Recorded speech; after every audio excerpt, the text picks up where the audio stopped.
This is a story sent to me by someone through Instagram. They didn't give too many details about themselves, but they insisted I share their experience. Here's what they wrote. I never thought I'd be the type to travel alone, but there I was, stranded at a nearly deserted train station in the middle of nowhere. It was supposed to be a group trip to Ashfield, a quiet town known for its hiking trails and scenic views. My friends had all bailed last minute, but I wasn't going to let their excuses stop me. I'm stubborn like that. What I didn't count on was standing at the platform at midnight, cold and unsure, waiting for the last train to Ashfield. Train rolled in right on time. I hesitated before stepping on board, the metallic screech sending a shiver down my spine. It looked normal enough, rows of seats, some dim lights, but something about it felt off. Still, I had no choice. The next train wouldn't come for hours, and I wasn't about to spend the night on a creepy platform in the middle of nowhere. I chose a seat near the back, close to the window. The car was completely empty. Not surprising, considering the time. I tried to get comfortable, hoping to sleep through the ride, but the silence was unsettling. Every creak of the train echoed loudly, and I couldn't shake the feeling that something was wrong. You know that gut instinct that screams at you, telling you to leave? Yeah, that. But I stayed. I always stay.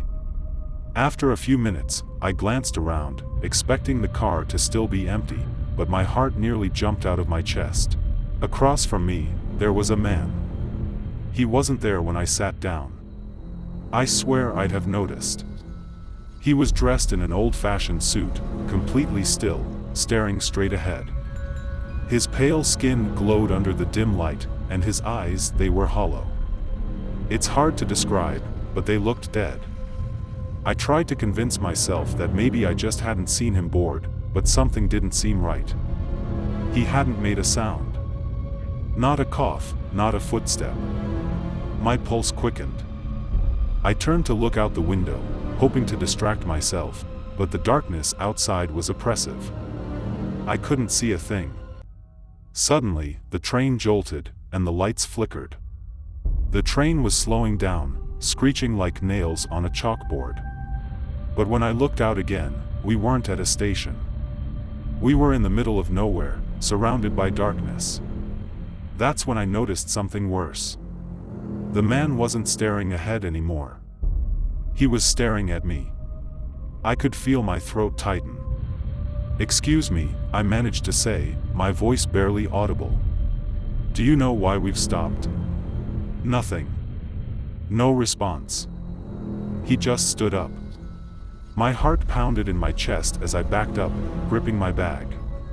He started walking toward me, his eyes still locked on mine, like he knew something I didn't. "Stay back." I shouted, but my voice sounded weak, even to me. He didn't stop. He just kept coming, step by step, closer and closer. In a panic, I bolted, running to the next car, my hands shaking as I flung the door open. The train jerked back to life just as I stumbled inside. I spun around, expecting to see him right behind me, but he wasn't there. The car was empty again. Completely empty. Was I losing my mind? I stood there, trembling, staring at the door for the rest of the ride. I never sat down again. When the train finally pulled into my station, I practically flew out the door. I never looked back. But I can tell you this. I'm never traveling alone again.